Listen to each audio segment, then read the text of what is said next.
Welcome again to another live episode of Off the Rack. I'm Sal. I'm Tiffany. This is a comic book review show where we take comic books in the past week and we talk about them for your benefit, and then we recommend comics that are coming out this week that we think that you should check out. Of course, as always, this is the first and longest running show on this channel, and originally, actually, I think it might have been one of the longest running shows on the old channel. Yeah. And when I say old, I mean classic. But of course, you know that.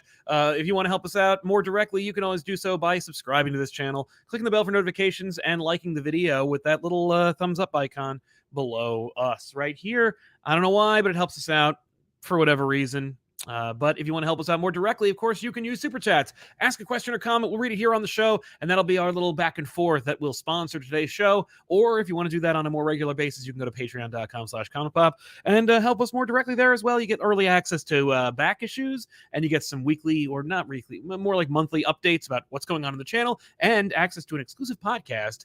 And it's just about the behind the scenes, how the channel's going. Just me and you. We just hang out and chat for a little bit. But otherwise, we want to get into the books, and of course, we also talk about the news and reviews of the day.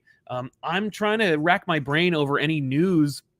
I will say that currently there are a lot of conversations going on about the declination of the industry. Most acerbic among these reports is a Bleeding Cool article just recently dropped that had a first-hand account from a few notable stores across the country who have either closed or had to reduce their numbers. I noticed a lot of stores have reduced their orders for new books and have more focused on collections and back issues, lowercase b and I.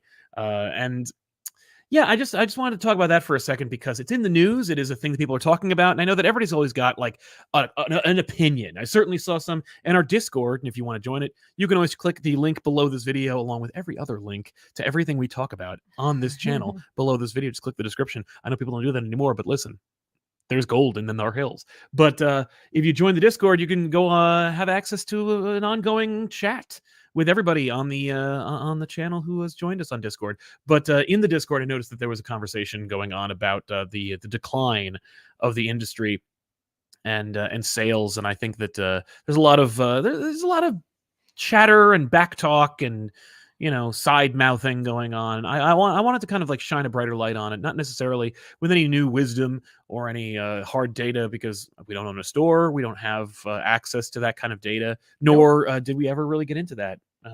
I really tried a couple of years ago. We were like, hey, let's become like an online comic book store. Back when Comixology was doing their thing. What? Yeah, no, I was not like, let's sell books physically. That was not something I wanted to do, because I've always learned that, not necessarily the comic book industry, but certainly the comic book store industry is not one you get into if you want to become a millionaire. But, I do salute and appreciate every comic book store that I've ever been to, with a few notable exceptions, of course. But they will remain nameless, as they require no publicity. But yeah, I don't know. I feel like it's less an indication that the industry is in decline, but more an indication that tactics need to be changed. I think that, certainly during the pandemic, let's say, just to use apples and oranges example, I bet there was a huge spike in indie game purchases or random game purchases because people had more free time and they were willing to try different things they wouldn't have normally tried. Yep. And then, of course, after the lockdowns were lifted, there was a significant decline. I don't know about that. I can't say that that's a thing that happened, but I from a firsthand account, I can say that I know a sample size of people who did that. Right, where it's you had more time, so you read a few more books that maybe you hadn't picked up before. Exactly. In the comic book world, certainly during the pandemic, books sold like crazy. They weren't unprecedented, but because we have unprecedented competition, whereas we didn't before. I think gone are the days of pre-orders in the millions or in even the half millions. But I think that was an unrealistic or inflated number to begin with. It has a lot to do with the speculators, and it had a lot to do with the lack of competition. Comics are historically billed or marketed or reaching an audience that is essentially like 12 to 30. Or 12 and up, let's say, or let's say 10 and up. Right. But what's the competition for comic books ages 10 and up with a disposable income? Well, I mean, you've got a zillion different online options, some of which are free. TikTok, for example, can just completely torpedo your day. Yep. You've got YouTube and commentators like ourselves. You've got movies. You've got TV shows. You've got streaming services that have a million different TV shows. Whereas the competition in the 90s during the spike, stickball, playing with your dollies. No, I'm kidding. Back in the 90s, your competition was TV, radio, going to the mall. Right. They were limited. And even those that have comparable examples today, they don't have the same level of intensity that they have today. So I wonder if the issue is not necessarily that the comic book industry is in decline, but more that it's revealed itself to be like purer numbers, or it's adjusted based on the numbers of today. Right. Well, I mean, I feel like every business has like ebbs and flows. Absolutely ebbs and flows. Yeah. I don't know. I mean, I've been hearing that the comic book industry has been dying since I started reading it. Right. And I could pull up, and there's that hilarious post, and it could be a Facebook post, it could be a TikTok, it could be a YouTube video, but there's a million different examples of the like people don't want to work anymore, and how like you can literally trace that back from today to the like 1800s.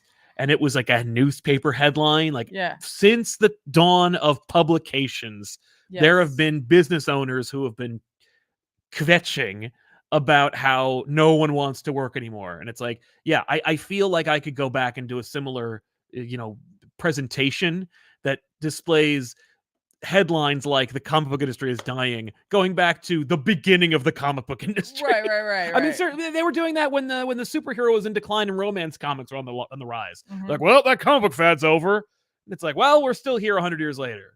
Right. And it's still $1 billion industry. Yeah. Right. So, I think it's silly, but I still wanted to bring it up because I think it's worth talking about. Because the nuance is gone. You can't really write a good like article with information outside of an editorial that says like, hey, is it for real though? Let's look at, I mean, are you helping? I think all that this means is if you're a reader who has a store, yes, if you have an actual store, you have a brick and mortar comic that shop you go to, just like very much, if there's a series you're interested, let them know. Yes. Give them that help, give them that heads up that it's like, hey, like I'm interested in this series, like please get it for me. Pre-order your book. Especially if it's something that's short. It's a lot easier to commit to that. You don't have to worry about like, oh gosh, I've been pre-ordering this book for like 3 years. Like, right, I'm still on the hook for this damn thing. Right. If it's a series, there's like 5-6 issues, let them know. That way they can get it and you'll know that it's going to be there. Yeah. Just because if they feel like there isn't going to be interest in a book, then they may not order it in order to, save themselves from having inventory that they can't move. No, so there was do your store a favor. Exactly. Give them a heads up. Right. And do so with like a pre-order, like to commit to purchasing it. Yeah. It doesn't just help your comic book store, but it also helps that book that you love so much, or that creative team. And I know that that's like a hard thing to think about. It's ridiculous. It's a ridiculous expectation. Because the idea is that like you're gonna buy this thing that comes out monthly, right? And this monthly thing you're gonna get to read the first part of, and you're gonna go to yourself, oh, I like this. Or you're going to go to yourself, oh, I don't like this. And then you'll feel like you're on the hook for it. And I still think you'd be able to probably like be like, hey, like what pre-order are you at? Can you stop from there on out? Absolutely. Yeah. Just tell them, hey, like, right. I'm on the hook for next month's book. Yes. But before it becomes the following month, tell them to cancel the pre-order. Yeah, and just to address something in the chat, I'm not talking about people who aren't near a local comic book store. I'm talking about people who are. Yeah, I mean, we're talking about the comic book reader who drops like a couple $100 to like $50 to $100. If you're spending $50 a month on books, those books should be pre-ordered because you are consistently dropping a real amount of money on those books. Yeah. I mean, and you are consistently doing it. I genuinely believe I understand that like the ask is high because we're in a time when if I asked you to do anything at any point, it's going to be a lot apparently. But like when it comes to pre-ordering your books, it is a simple matter of, hey, Steve, I have these books. Yeah. Please pre-order them for me until I tell you not to anymore. And then they just arrive. I mean, there are some comic book stores that will mail them to you. Right. I mean, here's the thing too. I feel like this, like, I didn't read this article because I didn't know it existed. It's not really an article, as you can imagine. I didn't read this thing. It's more of a first-hand account that happened. But if you can imagine, I think this is just a sign of people are hurting. Yeah, you know, people are across hurting. the board. Like when food becomes a problem. Yeah, if your burger, fries, and soda from McDonald's is $16, there's a problem. Yeah, like across the board. If you're going to a grocery store, or as I call it, a food store, which is apparently the funniest thing ever to some people. And I have to go to the food store. I have to go to the food. It is where the food is. Yeah, it's the it's store where the food is. Where the food is. Yeah. Anyway. And you know, you're on a budget. It's scary, those bills now, right? Yeah. So like, I don't know if it's more that the comic book industry is like dying as much as it's like people are having a hard time with their current ability to afford simple creature needs. comforts and requirements. Yeah, absolutely. Like, yeah, no, it's not that the comic book industry is dying, it's that we're dying as a society. Right. You know, like, people aren't going to see MCU movies, people aren't going to, you know, like national landmarks, people aren't going to the, you know, local Fuddruckers. Like it's hard all over. Everyone's pulling back, or they're hemming and hawing about how much they have to spend. Exactly. And so like it's gonna be hard for, I think, brick and mortars, but that doesn't mean that the comic book industry will die as a whole. No. I mean, they are needed because, as we know, that there's a difference between like physicals and digital. But the fact is, like, if you do have a brick and mortar store, even if it's the opposite, where you're just like, let them know, like, hey, I'm only going to be getting these books from now on. Yeah. Like, if you thought that I had interest in anything else right now, just do not. I'm only going to be buying like Batman, Spider-Man, whatever. Exactly. Like, just give them a heads up. It's totally fair, and it helps them to make decisions. Right. I don't know. It's true. I agree. I don't know. But like, if you still like, and again, I'm not trying to take business away from a brick and mortar at all. But if you are someone who is interested in indie books, and don't really have it in your budget to go to like get like a $4 or $5 indie book. Yeah.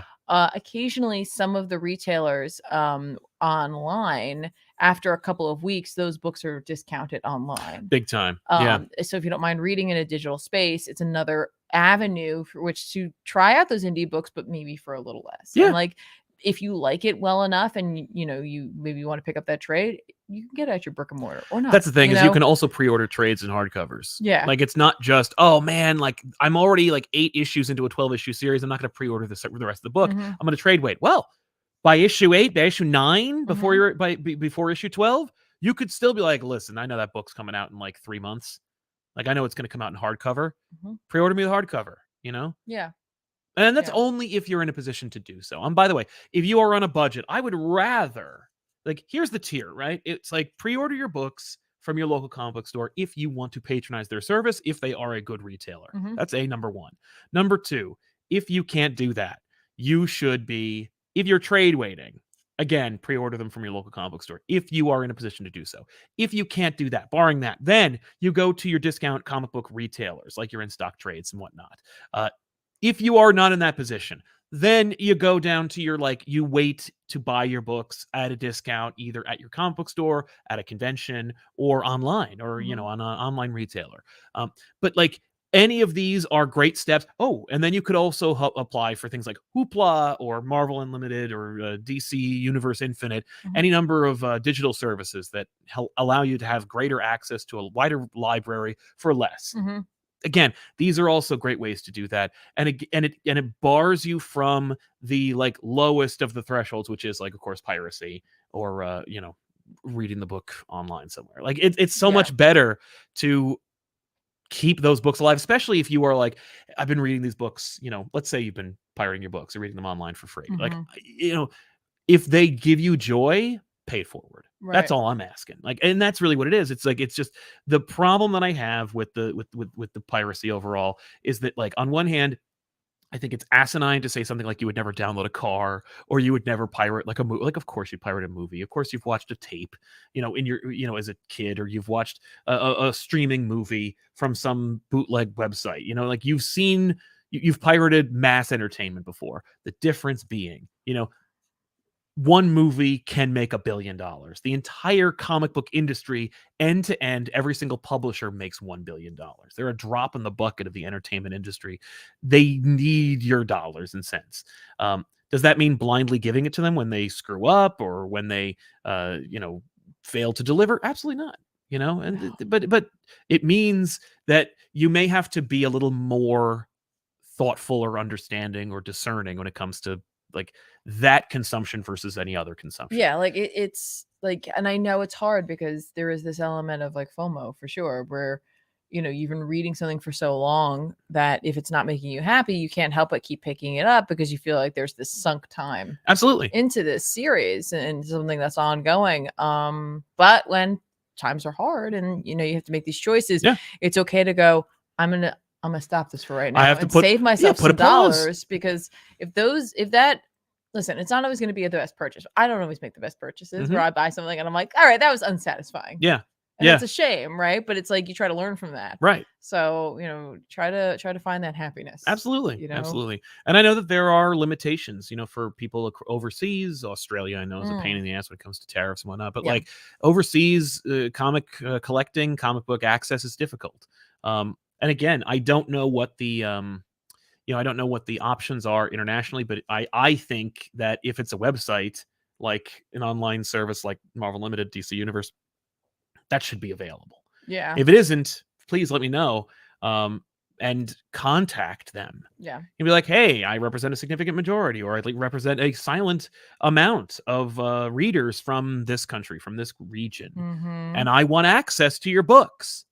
And I am offering you, my money, and I need you to meet me halfway on this. And if enough people do that, I think that there's pressure. I mean, like, look, the only reason why anyone does anything, especially in a business, is to make money. And all you have to do is incentivize them by offering it. So anyway, let's talk about some books. Do you want to do the recommendations now, or do you want to just do reviews? I was thinking about like mixing it up. Do you like the idea of the recommendations being at the end of the show? And by the way, folks at home, do you like the idea of the recommendations being at the end of the show? I was gonna say, I don't think he's actually asking me that. I think you are. No, I'm asking you really want to know No, I want to know your opinion. I want to know your opinion most. I get why you want to do that. Why? Because you think people are going to leave before we're done recommending. Yeah, they always do. All right. But I don't necessarily. But I also like the idea. Some people hang in there to find out what books are coming out this week that we think you should check out. Right.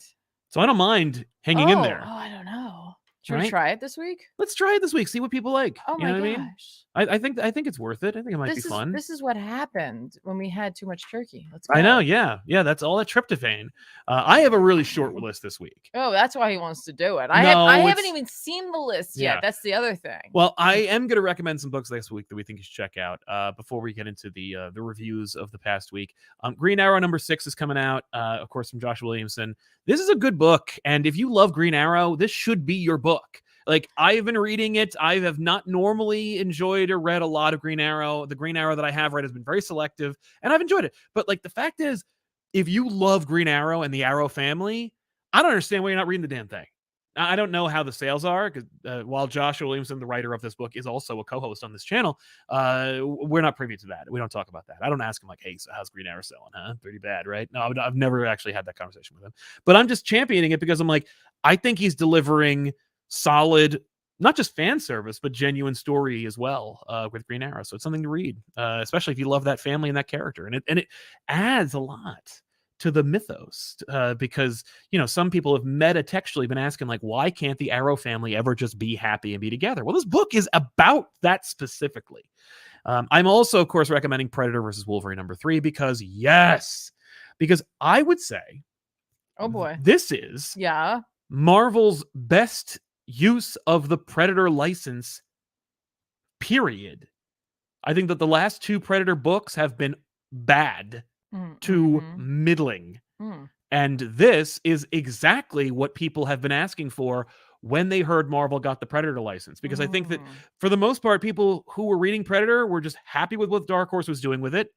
And it's like, if Marvel has Predator, Like, I'm not going to expect them to do what Dark Horse was doing, just because they're two different fundamental philosophies from these two groups. But if you're going to do anything, at least do semi-unrated crossover matchups like Predator versus Wolverine. Mm-hmm. And God help me, you folks, buy this book so I get more of them, because maybe it's just for me. You just got done telling everyone that they should only be purchasing things that they could afford. Well, I'm just saying, if you like Predator, you're gonna like this, because it's delivering on the premise. That's a different statement. You know, I do want Marvel to be more consistent with it. Like, I think that all but one of the artists on this series so far could do a dynamite solo run on this idea. Right. I'd be happy to see any of these artists on Predator versus Wolverine as an entire series.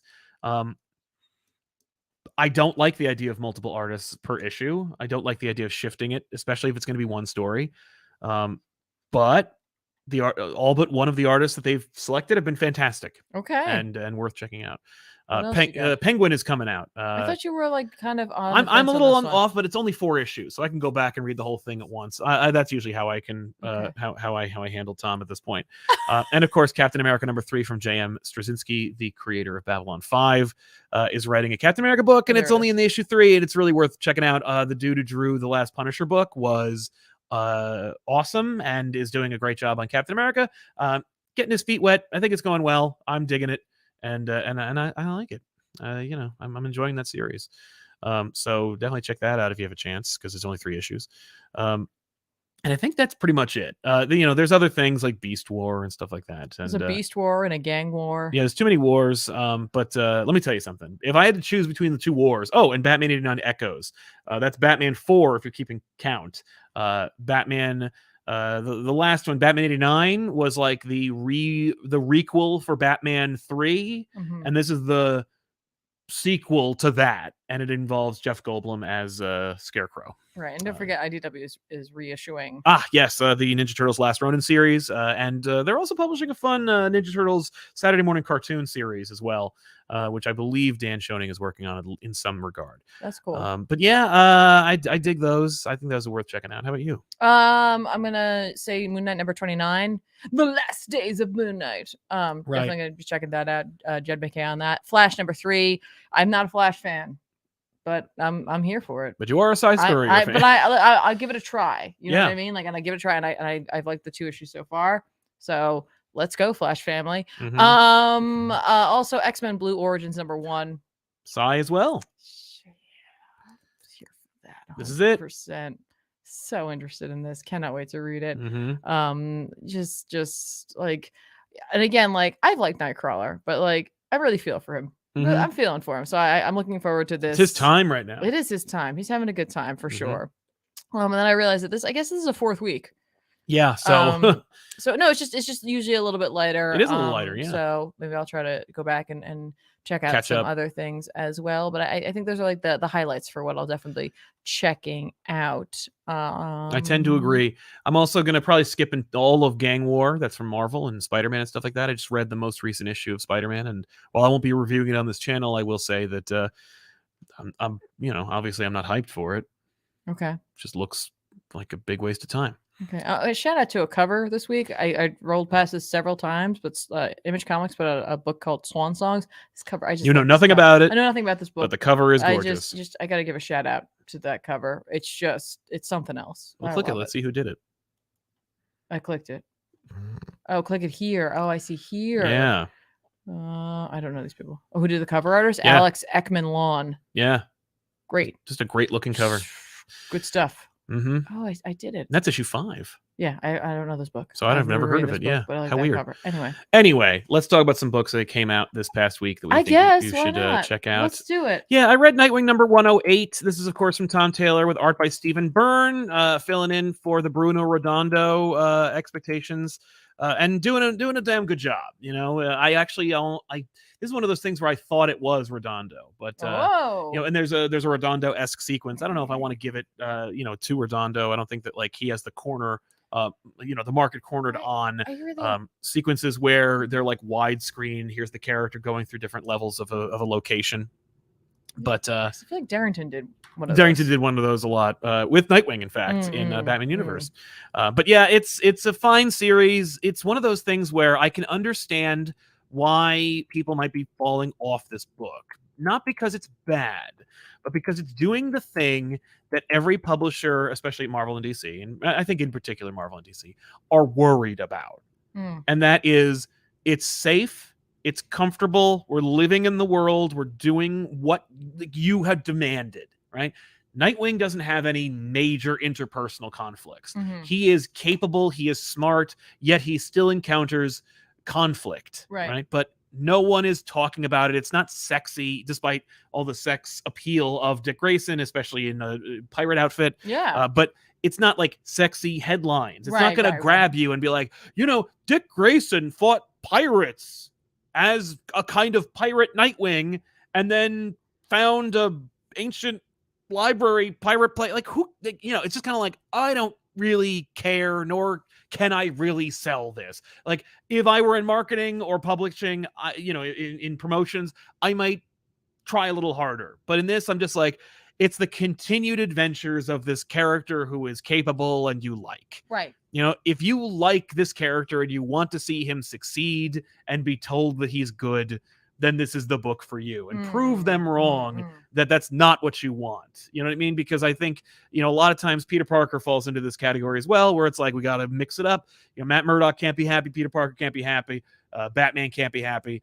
But because you stop reading it when we start talking about, when we give you what you want, basically. Right. You get bored or complacent. Essentially your mind goes, oh, good, he's safe. Right. I'll leave. I don't know. I do caution you that it's a little boring. What? Yeah. Okay. I was a little bored. Not that I am more excited or tantalized by when they upset the status quo. That is not what I'm saying. But this issue, I can't sing its praises because I wasn't really that taken by it. It's good, and I recognize the art was very good. And again, they did a nice job, giving you what you should expect from the series and what they've learned to give you from Stephen Byrne. Okay. But yeah, it's a fine book. I don't know if it's $5 fine. $5. Yeah. Oh, it's 40 pages though. It is 40 pages. Because there's backup, I guess. Yeah, and there's the backup is its own thing. It's very different. It's its own thing. It's very much its own thing. But yeah, so I read that. Awesome. How about you? I read Wolverine this week. Hey. Wolverine 39. It's Wolverine and T'Challa. Yay. Doing things. Let me ask you a question really quick. Yeah, I know you don't really have an answer for this, but why does Leinil Yu not do interiors anymore? I don't know. You know what I mean? Maybe he doesn't wanna. I mean, clearly he doesn't because he isn't doing them. I'm just saying, it's like, it's weird. I still see him doing art. Right. Well, but they're more covers. Maybe he's doing other things. Or maybe he found that it's a better use of his time. Yeah. To do covers. Not that I mind Juan Jose Rip. Yeah. On art here. On art. And Ben Percy on writing. Yep. No, it's a very different look. Rip has a very distinct style, and it does work for a Wolverine book. A little gritty, a little it's not pretty, and that's okay. And I don't mean that in like a negative way. I mean it's just neither is Wolverine. But this is Wolverine, kind of operating on his own. We've kind of put Beast on the back burner, and he's dealing with Orcus now, obviously post the last gala. As far as he knows, everyone's gone. They're dead. He doesn't know where they are. So he's just trying to do what Wolverine does best, which is, get murder and revenge. But he's like, I can't just go in swinging. I need to find out certain things. Okay. And, he's working with his government contact, through email, essentially being fed leads as he's crossing over into other with other characters, essentially. This time it takes him to Wakanda, where T'Challa, Black Panther, has kind of been exiled, ousted, right? But he's still there and he's doing his thing. And he's operating on his own. Right. One of their diplomats has one of Orcus' members come to them, and they assume it's because they want to do business. But the diplomat essentially is like, no, we're not doing business. I'm here to let you know we'll never do business with you.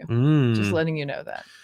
Is that because they're racist, or is that because they No. The Wakandan emissary is like, I brought you here because I want to look you in the eyes. As I told you, we will never do business with you. I just want to let you know that. Okay. Like, we didn't sign a contract with Krakoa, and that does not mean that we're going to work with you. I need you to understand that. Yeah. Which definitely annoys them. Mm. But what it really does is it opens the door for those who live in Wakanda and maybe have some power in Wakanda, but maybe don't follow all of the rules of Wakanda to make connections with Orcus. And that's what happens, because Orcus is there because they need materials, they need metal in order to keep producing weapons and, iron, like Stark Sentinels and all of that. They need to have materials to make them from, and they'd really like some vibranium. And so there's an offer on the table, but it's not for vibranium. Yeah. A meteor has fallen. It has titanium and other useful metals. Yeah. And so they're going to make a deal for that, and Wolverine gets himself in a little bit of trouble. And he ends up being saved by T'Challa, and the two of them team up to help take them down, and then have to leave the scene so that Shuri, who's still involved with the government, can come there and be like, oh, we stumbled upon this, and arrest everyone involved, appropriately. But it gives Wolverine access to an Orcus jet where he wants to learn from it. And then presumably he wants to fly it into Orcus. But he's like, but not yet. I have to figure some things out. And that's fine, because the next issue promises a really fun team up. Hey, that'll be fun. Wolverine and Spider-Man teaming up, and interested to see what's going on there, especially with the beginning of another book this week. So yeah, so this was good. It's funny because I'm still coming off of the but are we going to deal with Beast? So I need to take that away. We are. Because this, I know, but I'm just saying this was a good book. I enjoyed it, but I'm like, but you stopped the momentum and moved in another direction. But it makes sense because Wolverine obviously would be like that. Beast is not the greatest threat right now. And so I totally understand it, but I'm like, yeah. But I want to see this. Yeah. So, and it's fun to see, listen, Wolverine's one of those characters. It's fun to see him be with other people. Yes. Because Wolverine can be so many things, so many different things. That's what I think is so interesting about him as a character, because it's yeah, I know Wolverine, he's the best at what he does. He's Canadian, he's this, he's that. And then it's well, he's also this. Yeah. Oh, and he's that. Oh, he's been this. Right. Oh, we can do that. Yeah, what is his premier team? Is it the X-Men? Is it Alpha Flight? Is it the Avengers? He's... I would say it's the X-Men. Well, I know, but he also started at Alpha Flight. Right, but the trope or the personality that he can fit in, he can go into many different little holes, essentially, where it's just Wolverine the hothead, and Wolverine the tactician, and Wolverine the warrior, and Wolverine the pile of rage. Yeah, you know what I mean? There's so many different things that Wolverine can be. So it's always fun to see him team up with someone, because he can take on a different personality based on the character he's dealing with. Just neat. Anyway. Yeah, I agree. And it'll be great to see Ben Percy's version of Pete. We'll see how that goes. Right. Yeah, that'd be neat. Bryce Harriet in our super chat says, hi, I picked up the Zatanna Webtoons book. It has 23 recommended books in the back based on aspects of the story. Everything from Dark Knights of Steel to Swamp Thing. Why isn't this standard practice? I'd like to know why you think so. What? Why do you think that is? Why it's not? Yeah, why is that not standard practice? Now, I mean, in every comic book, in a monthly book, there are plenty of recommendations / advertisements for other books. Yeah, but it's not related to what's going on in the book. And here's why. Because they're trying, the marketing team for these, I'm guessing it's either an arm of the main marketing publishing. Right, they're not they're from different. the comic book industry. Well, no, they might be. No, what I'm saying is that they're a part of it, right? So what they're trying to do for this is they're I want you to make the jump from webtoons to my other stuff. So they're gonna go out of their way to get you. The other team's no, I got you, and they're not thinking about the fact that sometimes some of these books are going to be picked up by a person who's never really read a comic. And sometimes it's going to be picked up by a long comic book reader who doesn't know a character. And it wouldn't be nice for them to be hey, listen, I'm really familiar with Batman, or Superman or Green Lantern. Yeah. I don't know much about Zatanna. Maybe I want to learn more. I read this one book. Where do I go next? Yeah. And I don't want to go. And wouldn't it be nice if the industry or these publishers, didn't rely on us to make those recommendations. Like, wouldn't it be nice to do it in-house? They always want to keep everything in-house. Why not the recommendations? Yeah. I think it's just because they're lazy. I genuinely think it's just because it takes too much effort to think about that thing. It would be kind of cool too if if you have like a writer on one of these books who clearly has influence or like has a specific point of comics that they really like, if they made some recommendations too, either whether it be in a letter or just told the publisher so they could list them in the back. Be like, you can see where the influence is coming from. You can see absolutely, like, what did I read? Neat. What do I like? Yeah, that's a good point. Cat Lawyer for what they were like growing up. I don't know. I agree. I love that. I don't know. Cat Lawyer, I'm loving Alejandro Sanchez's colors. Superman and Wonder Woman backup are a delight, but his work paired with Dan Mora on Shazam is my absolute favorite. I didn't realize that Alejandro Sanchez did Dan Mora's colors. I'm always a Tim or Bon Villain kind of fan, but I do appreciate what Sanchez is doing. That's good. Learn about her? From you, obviously. I know. Hulkzilla says, made it home in time to watch my favorite crew. Well, thank you very much, Hulkzilla. Thanks for your support, man. Really appreciate that. And welcome to the show. Thanks for being here. Paul Williams, finally got my hands on Aquaman Andromeda. It's got great, and it really does feel like Wonder Woman. Great art. It's got great art. I'm sorry. And it does feel like Wonder Woman Dead Earth to me. Couldn't recommend it enough. Well, we're going to find out more about it. We got the first issue and then just skipped it, but I ordered the hardcover, so we'll see how that goes. I'm looking forward to trying it out. I heard middling things about it. Alta's Bane says Mark Waid did a Q&A on DC's YouTube and mentioned he likes stories with characters who have rarely, if ever, interacted, like Robin and Supergirl and World's Finest. Is there anyone you'd like to see him tackle next? That's funny. He said that on my show. That's why you see that. But yes, is there anyone you'd like to see him tackle next? I mean, I'm happy with anything that Mark Waid wants to throw at us. Mark Waid gets it. He particularly feels comfortable in the DC universe. I've seen him pretty much cover everybody at this point, thanks to his work over at Marvel and his like No Surrender collaborations with Al Ewing and stuff. Green Lantern Swamp Thing book. There we go. Just it's not easy being green, and that's the book. Right. Well, I'm like thinking, it wouldn't really work at all. But I'm like, yeah, he's just flying around and like something's just floating in space. Yeah. I'm like, I'd like to see, based on what you said earlier, I don't know what Mark Waid has, if he's really written any Zatanna, but I think like Zatanna is in desperate need of like a book. I don't know about that. Yeah. Well, it's only because you don't like his Doctor Strange. But Zatanna is not Doctor Strange. Zatanna's not a sorcerer. I'm just saying he's going to send her to space. No, God. Well, let's hope not. Mordechai says, curiosity bug bit me and I decided to give Spider-Boy #1 a chance, and surprisingly it was decent. It reminded me of the old Marvel Adventure Spider-Man books I'd read in my middle school library. Don't get why Dan writes them better here than in other books. For one thing, it's because it's from his vantage point. It's told from his perspective, so he's going to be more sympathetic and more interesting because he's the POV character. But for another, I think that sticking him in a world where it's him, or sticking him in a book where it's his narrative will be obviously more young feeling because he is a kid, and his influence on the story will like set that kind of like tone, and so I think that that might help a lot. I think that it really depends on like what what mood you're in, what position you're in when you're reading these things.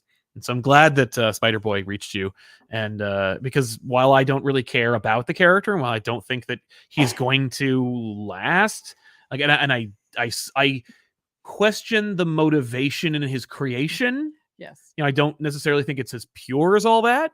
I think it's like a Me Tooism, and I don't mean like hashtag. I mean like the Honda CRV. Okay. But I don't. How come you got a Miles Morales? I want a Miles Morales too. I wrote the character longer than you did. So yeah, I don't know about that, but my point being, I'm glad you're enjoying it, because while I feel that way, what's important is that books that are made are reaching their audiences. So I'm glad that you're enjoying it, or at the very least that it was decent. Yeah. I hope it gets better from there. And thank you for your support, man. Yeah. Speaking of books that we're reading.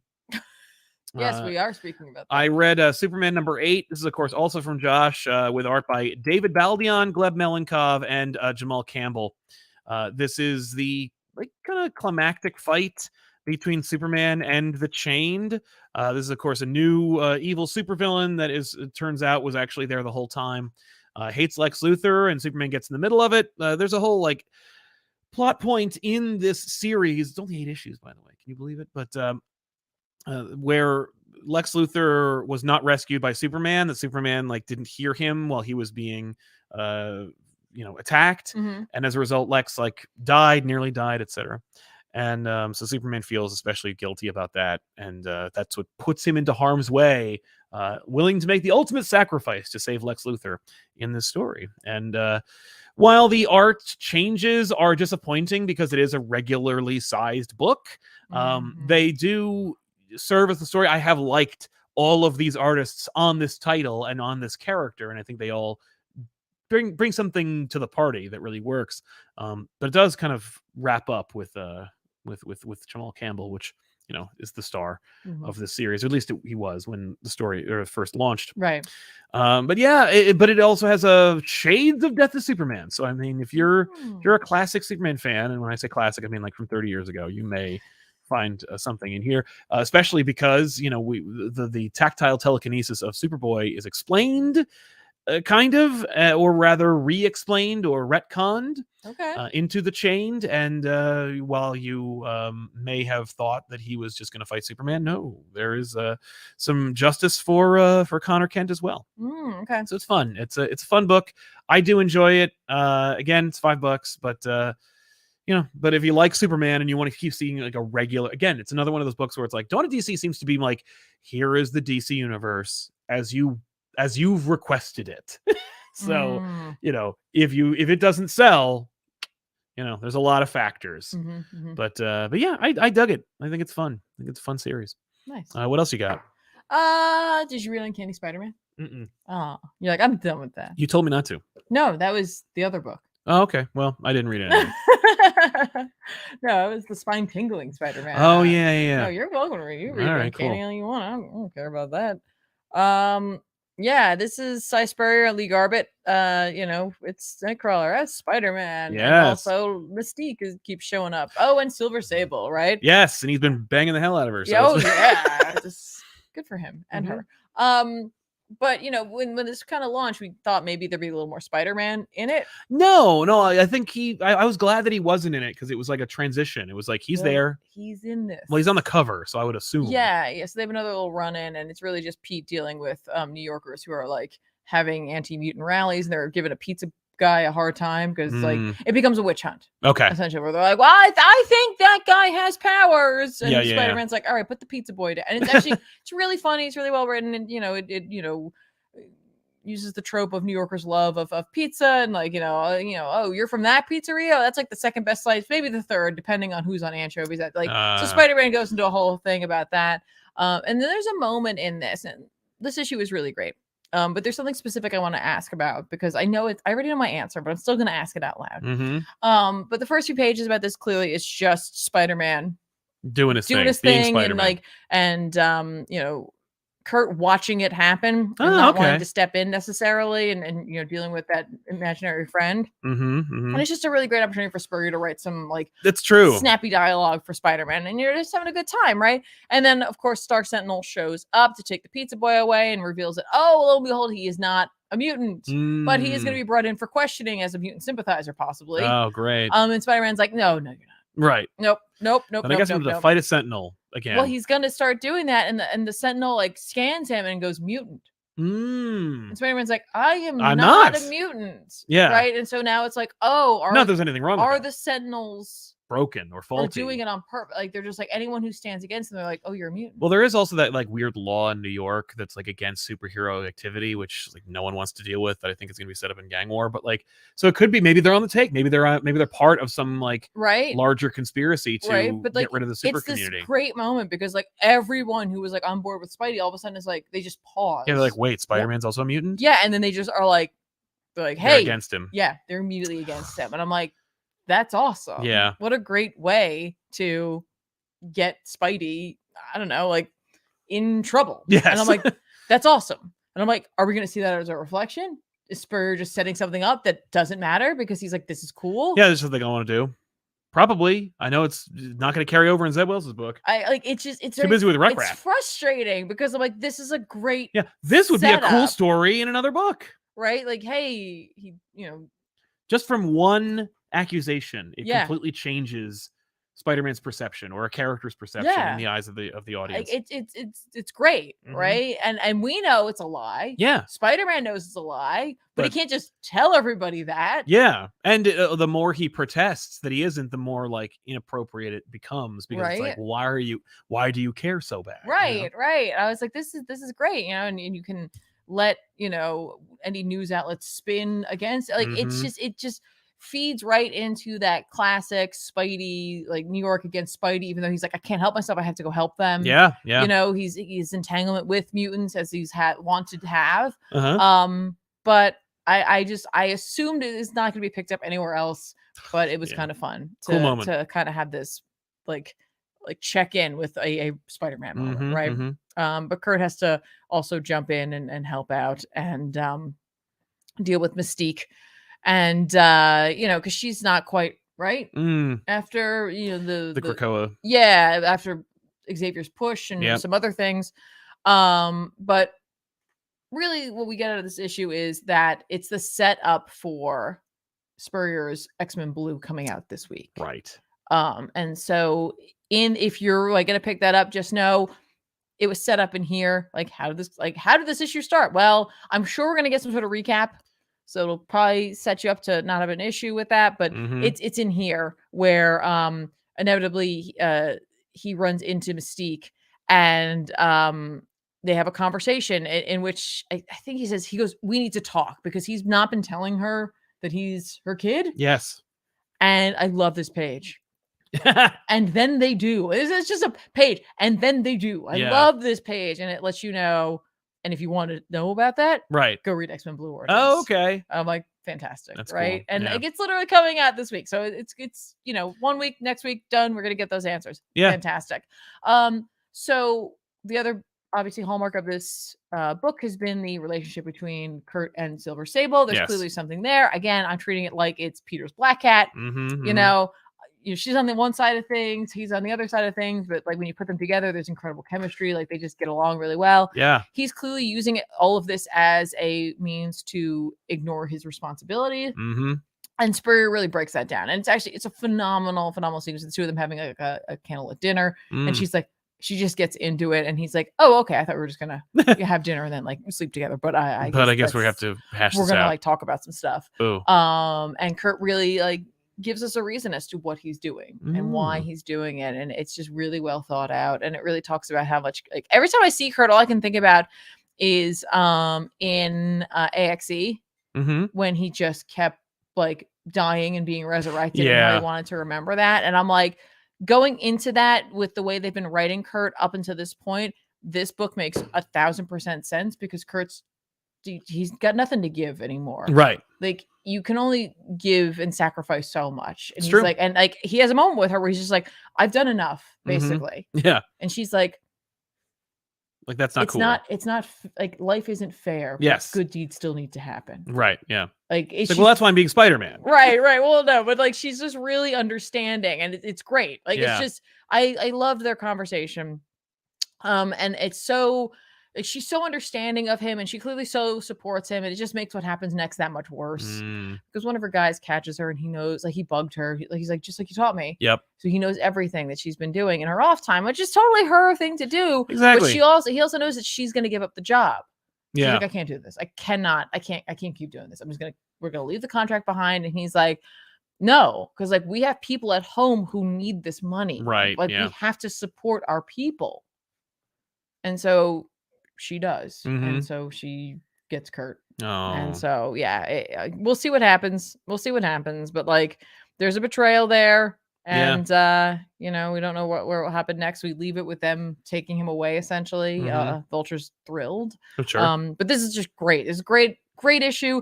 Like, as you found out in your interview with Cy, like, he really does love Kurt. And he really gets him. And really, if you have been reading Kurt through the Krakoa era, this book just makes sense. It just makes sense, and it's good to see. Yay. So good stuff. And it looks great. Right. I love Garbutt's art on this. Abe Sabian says, hey, Sal, thanks for recommending Detective Comics. I didn't know Jason Alexander was going to be on the book. Very pleasantly surprised. I'm definitely going to stay on the book as long as he's doing art. I don't know if I ever did that, but I appreciate your support regardless.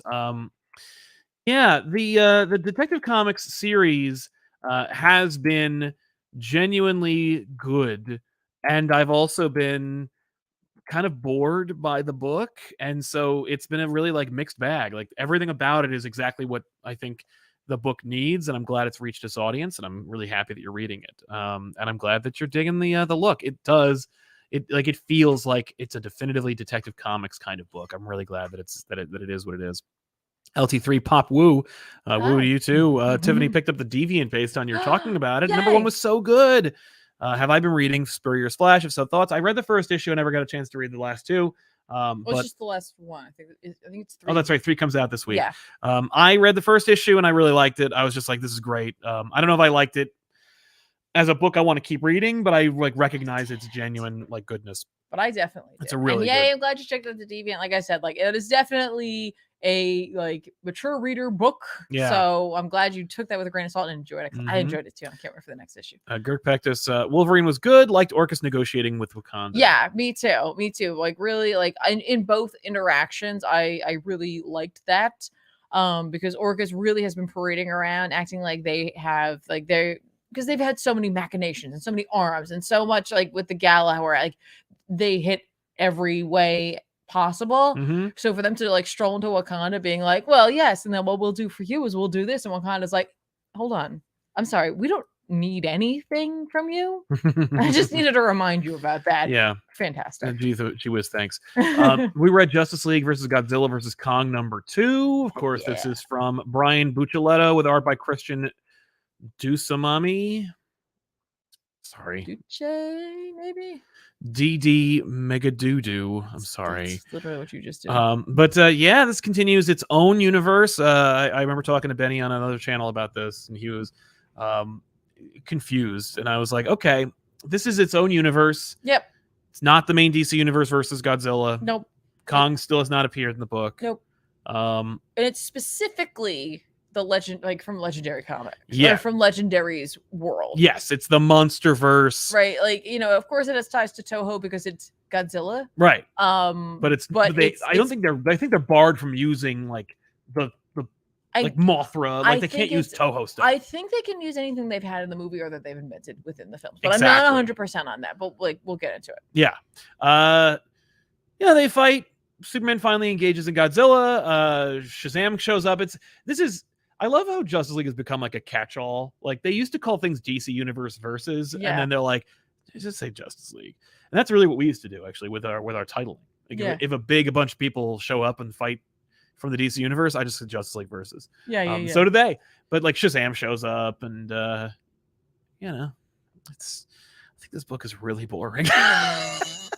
Okay, all right. So I did not. I know. At all. So is this the one where Red Hood shoots the guy? Yeah, Superman shows up. He's like, I gotta go.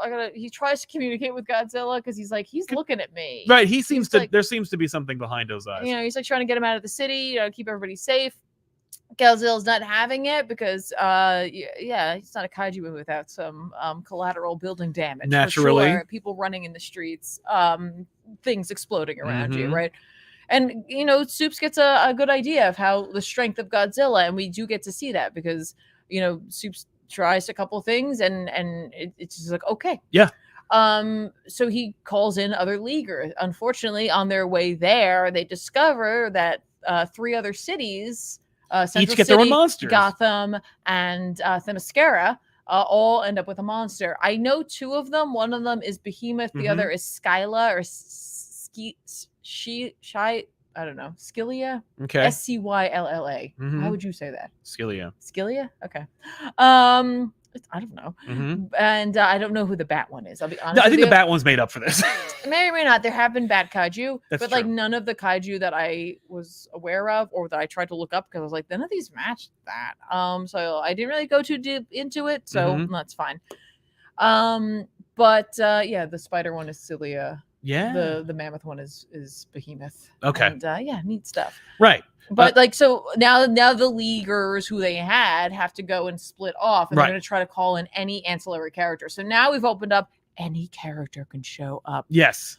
Green Arrow can fight them. Like right. And does. Well, But, I mean, all right. So Batman does name the bat, but he says it seems like it's based on a Mayan whatever. Yeah. So I was like, I guess it could be that, but I was trying to make it connected to some of the lore of, I guess, other Godzilla stuff, because sometimes they pull things from there. It's true. They'll take Toho stuff and then they come make up with their own version and of they it. shove it in there. It just didn't make any sense to me that Batman would name it. I don't know why. Yeah, I guess that makes sense. Right. Now I know everybody. I also read the book. I know it said that. Mm-hmm. Jeez, God, y'all love correcting me, don't you? Mm-hmm. Well, you're a woman, so it's easy to do it. It's super easy. I know I'm wrong all the time, babes. Anyway, so they do it to split up. What I like about this is that they're calling in all the other, like Leaguers. That means anyone can show up. That's right. right. Don't know who's gonna show up. Yeah. Right. Like I love that. I Yeah. love that so much because it's just like, and like Shazam. Right, is Shazam here, shows and, up. Like Black Canary shows up. That right? I really like seeing Black Canary in this book, not just for the obvious reasons, but also because like Black Canary, like I really like her interaction with these characters, and it's really fun to see. Like she almost essentially joins up with like the Bat family. Yes. And I'm like, I kind of really like Black Canary as part of the Bat family. Me too. I don't Me like. too. I know it's sacrilege, but I kind of like seeing it. No, it's cool. It's great. I also love the fact that the Bat family was like, we got this, and I was It's like, no, you don't. I mean, Like it's a giant ass bat. No, Yeah. you don't. But Yeah. like, there's this whole sequence in there where like Red Hood is gonna shoot the bat, and like he's written 19 a specific way. like 19 people tell him not to, and he's just like, no, I'm gonna do it. And it's just like, I don't know, it felt really like desperate. It just felt like this moment where they were like, I really want him to do this, and I really don't like. There's no way he could be anyone could stop him from doing it, and they don't. Right. And right, I'm right. not like complaining, because like it just seems like they deliberately made him into kind of a jobber. You know what I mean? Like, let's pants Red Hood for this. And I'm like, look, I think Red Hood's a better character when he's in the ground wearing a Robin suit. But even I was like, what are you doing? Right. What are you doing with this? Also, that Batgirl can punch him, and I'm like, okay. Yeah. It's just weird, and but also like we needed to have that moment of dissent. Otherwise, it's like it's a history of characters all interacting and not having any conflict whatsoever with each other. Like, yay! Right. So it's fine, you know. So so we got them doing their thing, and it's also like I think just meant to show like the struggle that they will face. Yes. Just in general. That's true. On Diana's way to Themyscira with Green Arrow, they notice that there's a new massive land that should not be there, and they drop Ollie off. Yes. So I'm like, okay. That was fun. I like that moment where he's like, I have history with islands. Yeah, don't worry, we got this. Mm-hmm. So she's gonna go off and do her thing. So then we check back in with we don't really see the Central City fight. Nah, we don't have time. It's fine. It's only 4 issues. They got this. We cut back to Superman dealing, of course, with Godzilla, because it's like we're kind of here for that. Yes. I mean, like that's what's been they've been pitching that for the last 2 issues. Yeah, I do love the other kaiju. They are fun looking. I do want to see those fights as well. But between Godzilla and Kong, I am a Godzilla fan. Yeah. More than I am a Kong fan. That's fair. So like I am here for this. And they essentially, we see Superman working in order to like get him away. Yes. Lure him from the city. But also just like anything. He's there with Hawkgirl or Hawkwoman or Shiera, whichever Kendra, Hawk person is there with him. And she gives him a good smack on the noggin, and nothing. She's like, that was like my A game here. So yeah, you bonk things. What are you gonna do? No, but like typically they respond. Well, it's true. She gets taken out as Shazam shows up, and we see Godzilla finally power up to do the thing we all want him to do, which is shoot the stuff at Superman. Yep. So that Superman can then use his heat vision and shoot it back at him. And I have Shazam go, they're at a standstill, which I'm just like, yes, thank you. Yes, they are. Brilliant. I love it.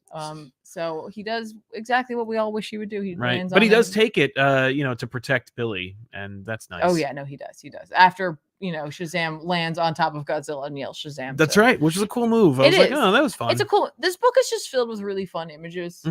You've got like Superman like in the street with like down for the count with like Godzilla in the background. Looming. Like, yeah, yes. It's just It's a lot of big popcorn. moments that are supposed to be It's like just exciting. it's just a bunch of popcorn, and I love it. Yeah. Yeah, I'm glad you like it. I'm not gonna read any more of this book. Okay, that's fair. No, that's fair. I just don't care. I don't mind a little popcorn. No, Little yeah. popcorn comic. No, I here and got there. popcorn coming up, but Okay, this okay, is, fair. yeah. What do you got going on? I read the sensational She-Hulk from Rainbow Rowell and Andres Genolet. Oh. This is finally Hulk gets to show up in a She-Hulk book. He's weird. I don't know. It's just like, all right. But if you were reading the previous She-Hulk series, then this is a literal continuation. There was absolutely no reason to do it outside of inflation of sales by rebooting the book and getting another #1, which is standard practice, unfortunately. And yeah, it's just a continue to be a slice of life book. It makes no attempt to contextualize it or get you familiar with the characters. If you are concerned or confused about this book, you're like, who are these people? You have to read the previous series from Rainbow Rowell. That'll set you up for who everybody is, what firm she works for, what her relationship with Jack of Hearts is all about. Oh yeah, Jack of Hearts is alive, that kind of thing. And it's just an exploration of She-Hulk's relationship with Jack of Hearts and how it can't be too physical and how that's frustrating. And I'm like, okay, that's what this book is, and it continues to be so, and it's fun. And there's a cute little like fight club she's a part of, and Jack of Hearts. I kept waiting for him to be put back in the toy chest of death. I think that's still going to happen, but we'll see. It is a slice of life book. It is not. It's interesting. I was thinking about that after I read that and some other book, and then I read that Daredevil Black Suit book. There's a significant difference between those two books are books about characters who say a lot of things, and in one of them it's like entertaining because that's what it's about, right? And the other one, it is just how that writer writes. And the reason why I'm going to talk about that Daredevil book is because of how friggin' horrible it was. But really? yeah, it was awful. I'm sorry. So awful. I mean, I knew it going in. It's the worst writer on Daredevil's entire history. And they brought him and they gave him his own effing series again. How could they do that at this point? Like after like 6 consecutive great runs, they were like, oh, hey, it's the worst guy to ever work on Daredevil. Give him his own book. It's just outrageous. And I just couldn't believe it. But anyway, but it was funny because I was just thinking about like how like modern people are always like, oh, modern comic books are how they're written yesterday versus today, and it's like the way that it, like, I don't know if it's like nostalgia goggles or just certain writers from 30 years ago, but like some of them could do it and some of them couldn't. Or maybe some of them are stuck in a way that they were 30 years ago. I don't know, but I'd rather read like a wordy, conversation-heavy, character-driven book from today versus some kind of attempt like that from 30 years ago. It's just woof. That did not work for me. Right. But She-Hulk, it is what it is. It's selling what it is. That is the book it's supposed to be. For better or worse. Okay. I'm sorry. Oh, it's fine. It's a good book, right? If that's what you're looking for. I gotcha. Batman Superman World's Finest 21 came out from Mark Waid and Dan Mora, of right. course, obviously being one of the best books, best looking books on the market. But obviously, if this is a book that you're not buying, pre-order World's Finest. It's so good, and you're gonna thank yourself. Wait, at this point, like if you wanted to go back, you can get trades. You can just get the last like 2 or 3 trades. This is continuing a story from the first arc or two, where they're the boy that they raised from another reality, who then was sent off to another reality. They find it, and it's essentially I want to say it's like a variant on the Kingdom Come universe, but for all intents and purposes, it's the Kingdom Come universe. But like all the heroes are dead, and except for like a few. But it's interesting to see like a young Batman and Superman, like pre Justice League International, team up and fight Kingdom Come's Batman and Superman. Like it's just really cool to see that. Yes. And but we don't have young Batman fight old Superman. We have young Batman fight old Batman and young Superman fight old Superman. The idea is that Boy Thunder, who's now like Teenage Thunder or whatever, has turned them against him. Right. And so you understand why each other, we know why our heroes are fighting, but the older versions, the Kingdom Come heroes, Yeah. fighting their equivalents, are doing it to protect their ward. Right. And I think that's really cool, and it's really fun, and it continues to be, just what you want from the series. That's awesome. It's a really fun looking book, and it's a fun book. It looks great, Yeah. and the characters are all consistent and great. And it's just, look at these characters who like working together, who respect each other, who, like, the conflict is in the story and not from just manufactured conflict or misunderstandings. I mean, there's a misunderstanding here, but it's like from characters we don't need to care about. Like, I'm loving it. Right. It's just a great book. I got a question for you. I know this isn't the first time we've seen the Kingdom Come characters not in Alex Ross's style. Yeah. But how do you feel about seeing them not in Right. Alex Ross's style? Well, thankfully there have been like, I think, one or two other like sequels to Kingdom Come without Alex Ross's art. I think it works fine, especially if you're going to have somebody who isn't Alex Ross draw these guys. I think I'll take Dan Moore, please. But it's great. It's a real, like, it looks great, and you get it. Like, you know who you're looking at, and it doesn't detract from it. Right. Although it still is not Kingdom Come. It doesn't feel like the Kingdom Come of like the 1996 or whatever. Okay. But it is a fun little like deviation or distraction. Right. I like it a lot. Okay. But it's definitely worth picking up. Immortal X-Men number 17 came out this week, written by Kieran Gillen with art by Juan Jose Rip. Wow. Which is... This is dovetailing right off of Jean Grey, right? Yes. So if you were reading Jean Grey, this is where you were going next. If you weren't reading Jean Grey, you can kind of piece some stuff together. You could get it, but you also will be doing yourself a favor by buying the Jean Grey series. If you want to. Yes. That said, like, Rip's art is very different fit for here versus with Wolverine. But you know what? Still enjoyed this book no matter what.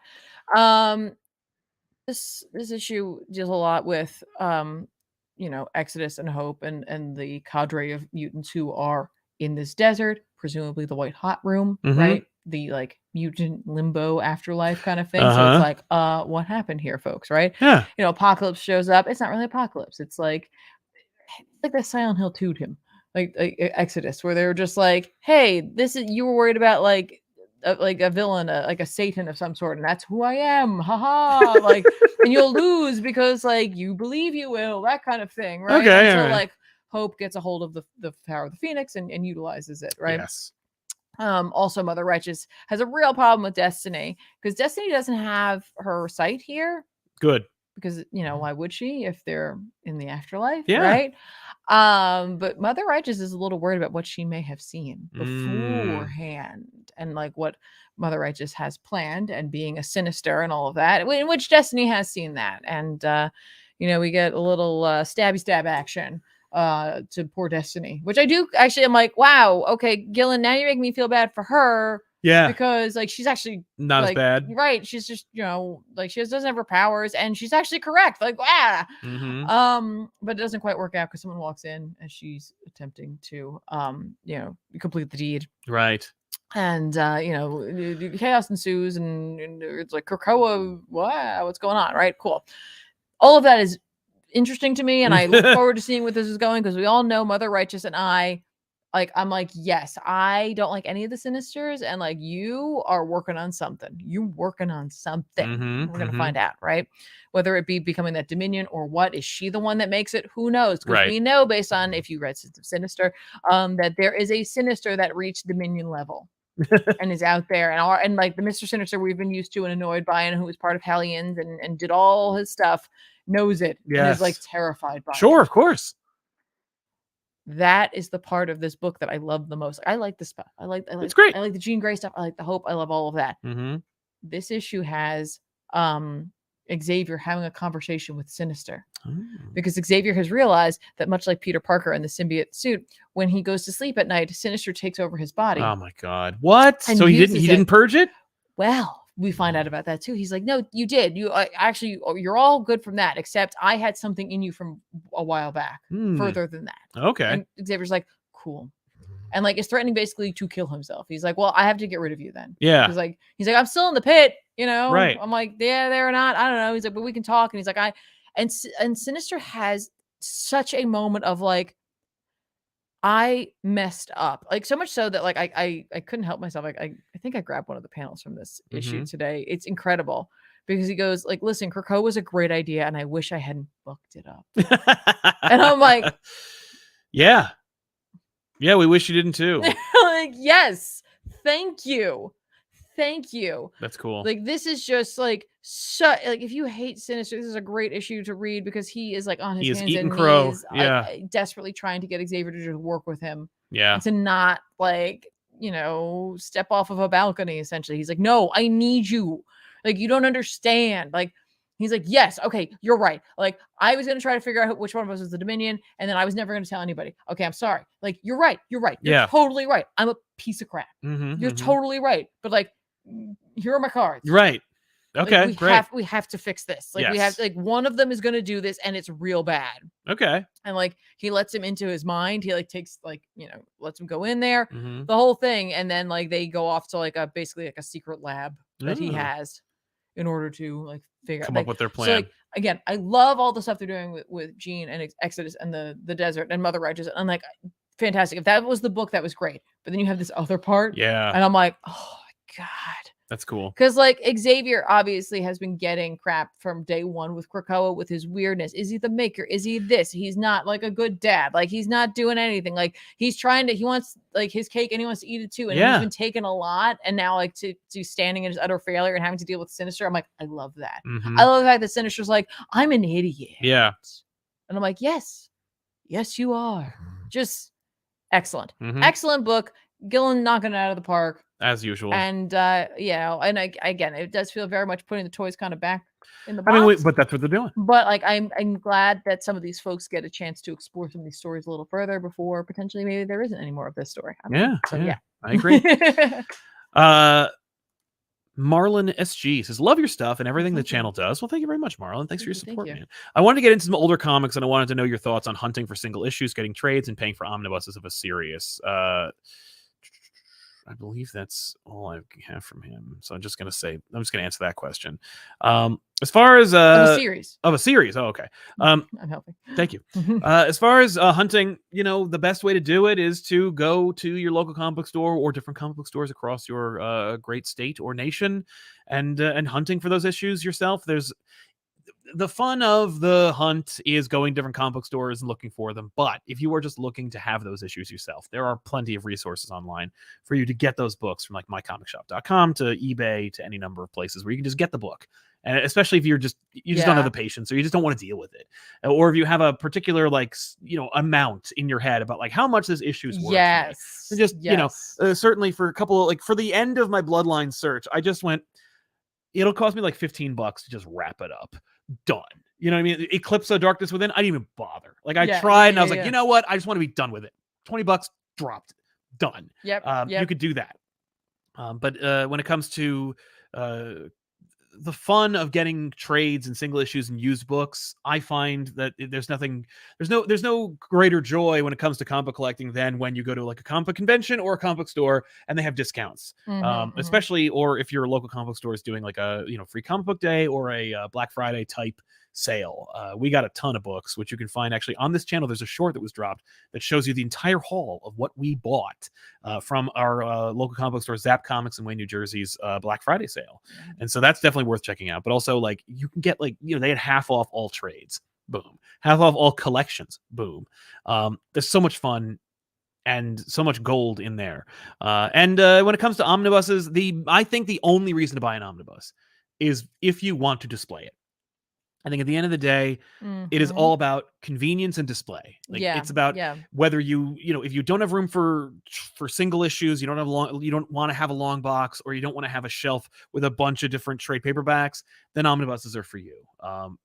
But I think for the most part, most folk, and I think Omar would agree with you from Near Mint Condition, just if you want an omnibus, it's because you want to look at it, you want to show it off. Right. They're fun to have, they're tough to read, and that's the reason to do it. And if you can, for God's sake, get them at a discount, because they are very expensive and there's no good reason for it. So definitely, like, I found omnibuses, like, there's a comic book store in Somerville, New Jersey called Comic Fortress.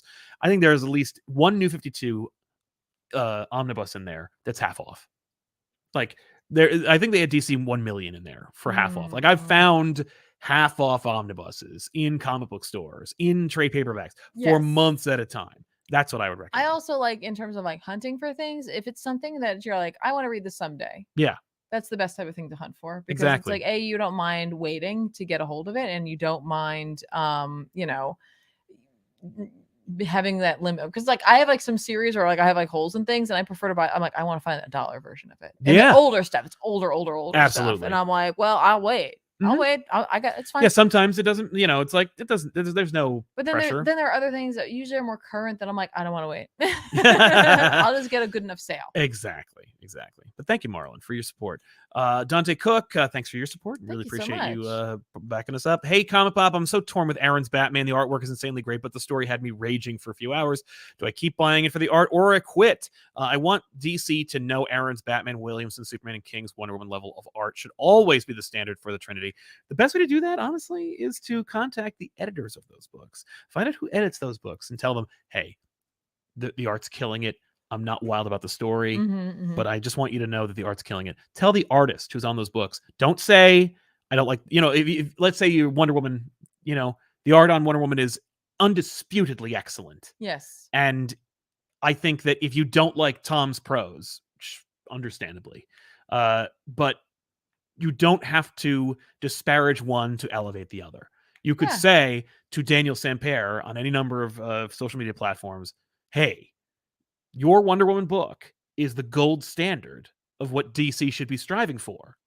That's one way of, but that's all you have to say. Yeah. And just do it that way. Yeah. No, so like if you like an artist, like just tell them just tell them how much you like it. Yeah. If you like send a tweet to respond to an Instagram comment. Just tell them you like their work. Exactly. Yeah. That's all it takes. And they nice should to support know. them. It's good. It's nice for them to hear. Absolutely. But make sure to do it without disparaging their collaborator or any other artist that maybe have worked on those properties beforehand. And it's just one more thing. Yeah. Can I just say this? Oh, please. If you find an artist that has been working for quite a while, right? Don't say something like this. I love your older stuff. There's better ways to say it. Don't say that. It's not nice to hear. Yeah. Artists are always improving and changing their styles. Don't say that. Yeah. That's not good.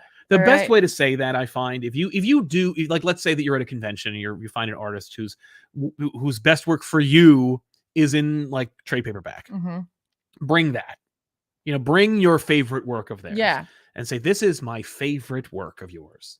That's all you have to say. Right. Just don't do that with Mark Bagley. I know that personally, he's like, he hates everything he's done before a certain point.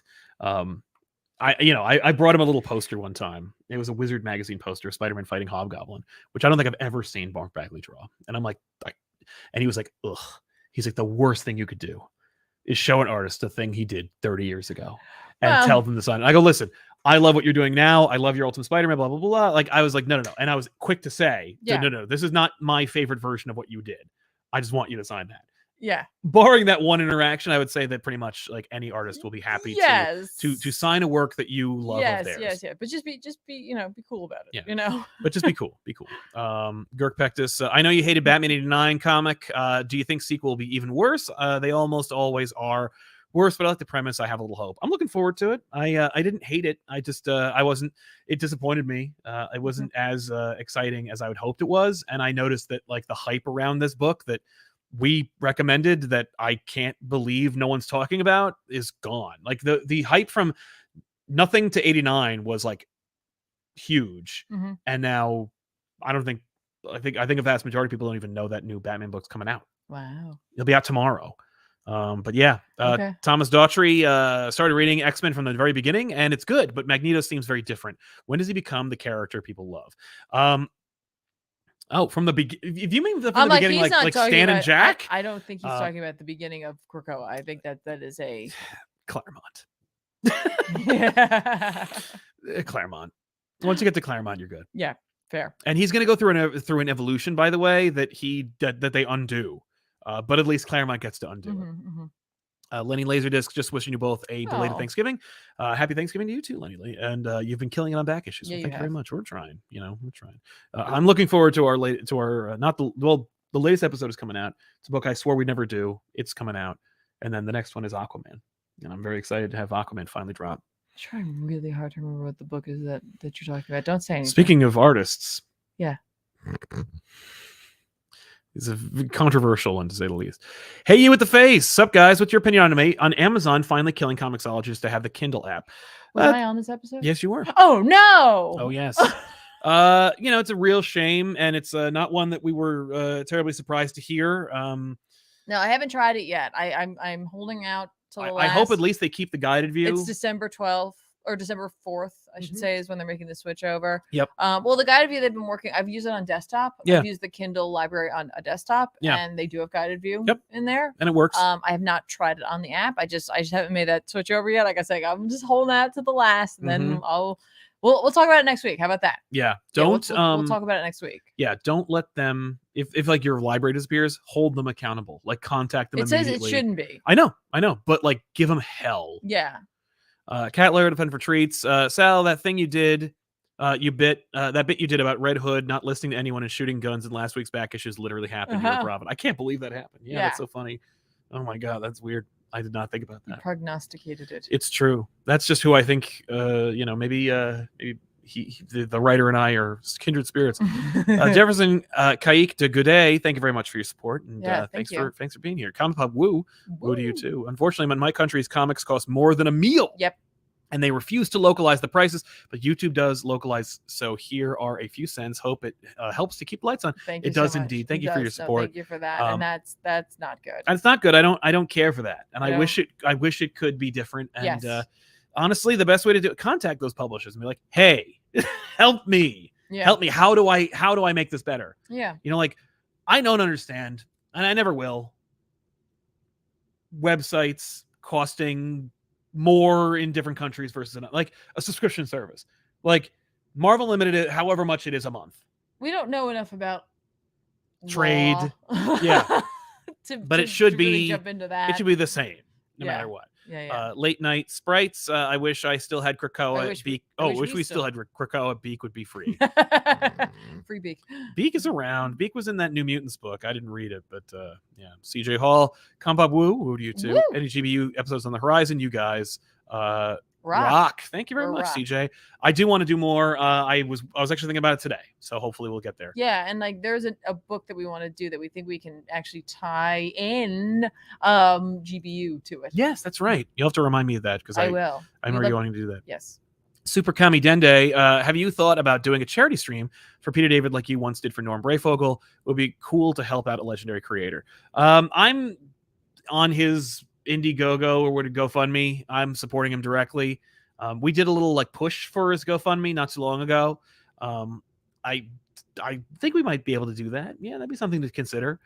It's tougher because Peter David is in a position where it's now an ongoing thing. It had started as a like, let's hit this goal to do this thing.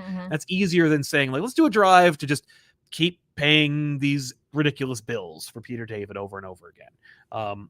It's just a harder sell, but I would like to do it. I want to promote Peter David and help him out in every way I can.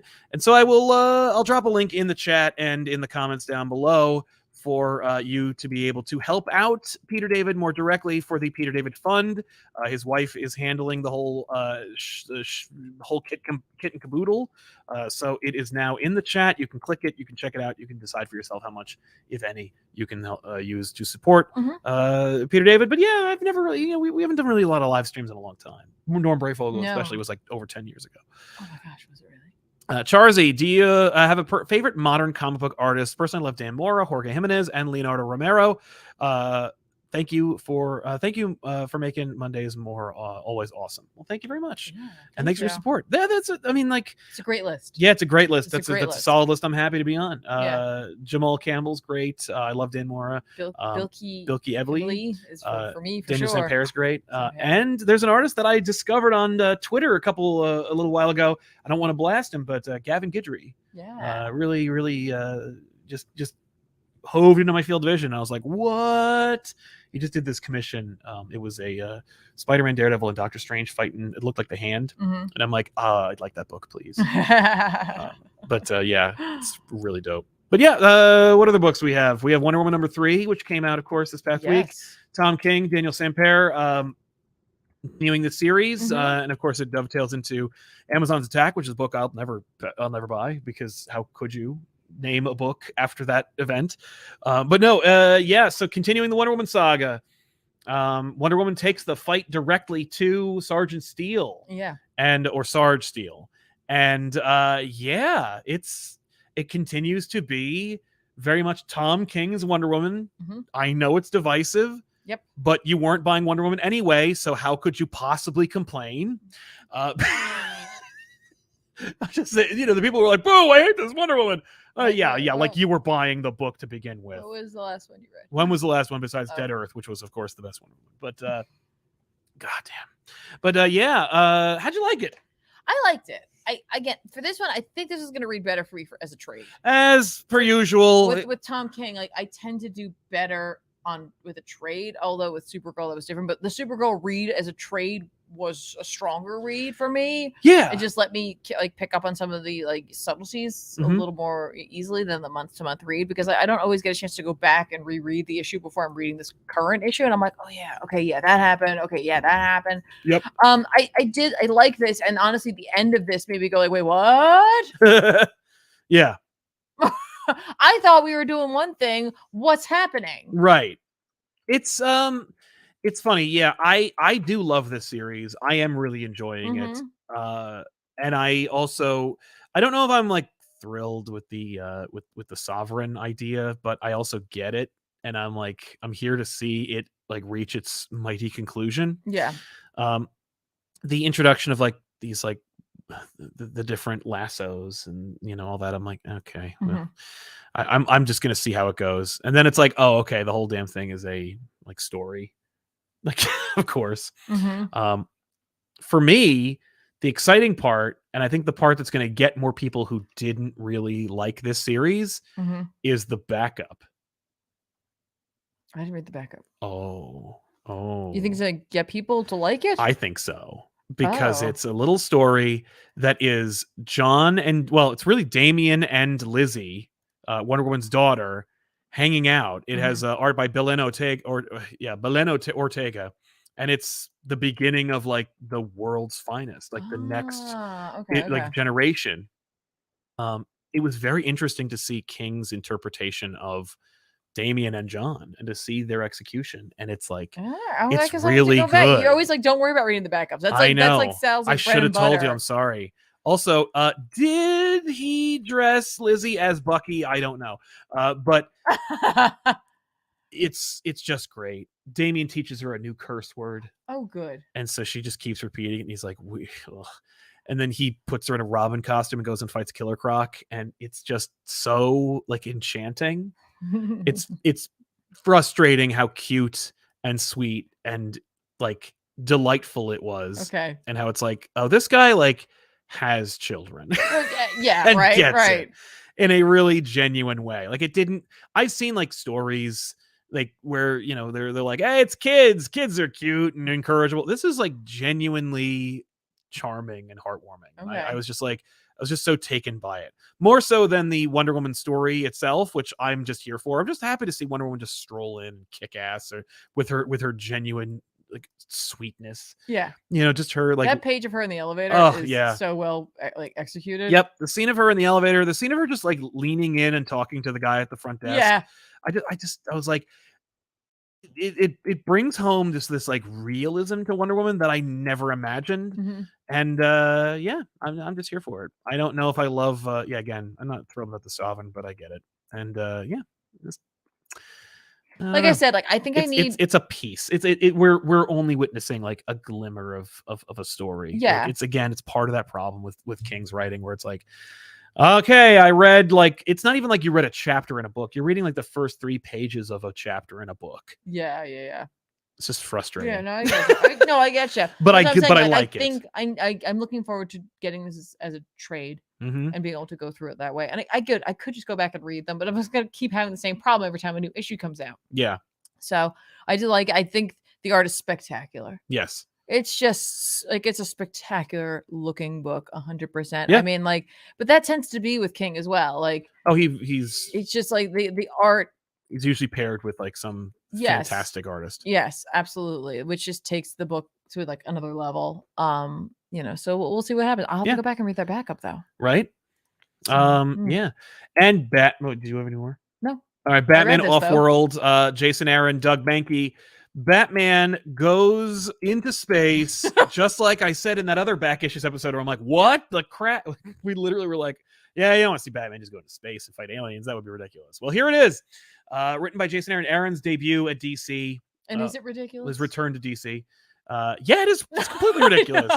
Batman goes onto like a prison ship and fights big aliens, and then gets like roped into a prisoner situation, and then meets up with a Tamaranian freedom fighter who's also there against her will, and she's rallying the troops, and Batman's just there. And you're like, what's the motivation? There's a great moment where like the new Tamaranian character, she's like, why are you here? Like, what woman brought you here? Like, it's love. It's love, right? Like, yeah, no. What's like what brought Batman to space? I like that because endured like the we did the trope for a second. Though, we did, yeah. It's like, what's her name? And it's like Gotham.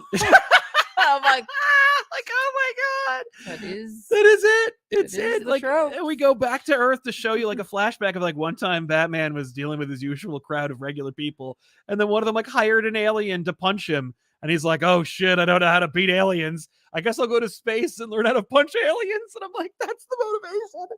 Oh my god. I'll take a mini series of that. It's so stupid. Yeah. And but like, okay, so if you were to just like to go, hey, here's this idea, and I think it's freaking stupid. Then he said, it's gonna read like Wolverine Enemy of the State. Okay. You know what I mean? It's going to read like a Jason Aaron book. It's going to read like Punisher. It's like, oh, well, then I guess I'll have to read it. Right. And with Doug Mahnke drawing Batman, it's like, well, that's awesome. Like, there's a whole sequence where Batman like jumps off the ship and he fights these aliens and he's whipping batarangs at them. And like, for a minute, you think he's going to win. For a minute, you're like, oh man, look at him go. Like, there's a moment where his internal monologue is like, they don't know to fear me yet. And then he fucking gets his ass kicked. He gets arrested and he's like mopping floors. And I'm like, well, because he's not even like he's not fit for what they do. Yeah, they're a mercenary group that like finds derelict ships and then takes people and then puts them into work. Yeah, drafts them into their mercenary like ranks if you're worthy, and if you're not, then like you're fodder, basically. And Batman is among the fodder. And what I really liked about this, what I thought was the most fun element for me, other than the Gotham thing, because I was like, oh my god, that's amazing. What's her name? Gotham. It's just he doesn't even say it. He doesn't say it though. It's the establishing Gotham. Yeah, like so good. Is the way in which they write the aliens talking about as Batman's like jumping around. They're like, because they're referring to him as the alien. They're like, oh, he's crawling on the ceiling. He's doing that. And I'm like, oh, that's kind of cool. You know what? That's how our dialogue is written when we're like, when movie characters are dealing with aliens. I'm like, it's really funny. They also keep calling him a bird. Yes. And they let him wear his costume because it's just pathetic and stupid. They think it's funny that like, they let you keep your fake wings. Right. Yeah. They're like, go ahead. We just like to laugh at you. That's why he gets to look like Batman for the rest of the book. And it's like, okay. Right. I'm okay. You know, if this was like Jason Aaron's Batman #1 in continuity 2020, I'd still love it. But the fact that it's like a mini, I'm like, yeah, okay. Yeah. Knock yourself out, Jay. Just do it. Just get it. I'm in. Yeah. No, it's really fun. Yeah. We'll see what we get from it. Like, I'm used to it could go off the rails. I'm used to Jason Aaron, Doctor Strange. I'm used to Jason Aaron, Conan, King Conan, and now I'm like, we're somewhere in there. But I like I've loved his Batman. I loved his Wolverine and I like his Punisher, so I'm like, I'm okay. Yeah, but we're watching Batman also do Batman things, and he's Batman. Having people going like, what are you doing? Yeah, that just it's Batman in a completely new environment. Yeah. And it flies in the face of everything that I said in that back issue episode where I'm like, he can't go to space without like bumping into a Green Lantern or dealing with Superman and stuff like that. But he's going to bump into a Green Lantern. Like it. Like it's going to be Guy. Can we talk about the fact that he also mentioned, he's like, I spent $500 million for a one-way ticket. I'm like, okay. People's jobs. Yes. Jeez, man. Wow. You could have saved an entire country out of destabilization, but you go to space to punch aliens. I gotta learn pressure points for aliens. You could just dissect the one that was beaten. Well, it's also because he wants to know them all. It's not just I gotta learn them all. There's a lot of races out there, man. Well, I need to know I gotta know all of them. That's like, no, I need to know every single species of bug. Yeah, get to work. And how to smush them. Yeah, and smush them. Most of them are pretty much the same. Listen, I don't know that though. But yeah, I'm so on board, and it's just ridiculous. It's yes, completely ridiculous. Yes. Yeah, that we want to thank you so much for hanging out with us. Listen, if you want more, subscribe to the channel, but also check out our other channels. Of course, youtube.com/ComicPop. But check out Tiffany at twitch.tv/ComicPop. And of course, youtube.com. Yeah, Tiffany. At youtube.com/@ComicPop Plays. Again, all links are in the description below this video. So if you are ever curious, if you're ever like, man, I want to know where they're going, I want to see the whole ComicPop library, just go to the description. I promise you it's there. But we want to thank you so much for hanging out with us. So thank you to our super chatters for sponsoring today's show. Thank you to the chat for keeping it cool. And of course, thank you to our special guests who pop in every once in a while and make this show feel surreal. We all appreciate you. We will see you guys next time with another episode. I'm Sal. And I'm Tiffany. So long, everybody. Thanks a lot for watching. Bye, everybody. Bye. Bye.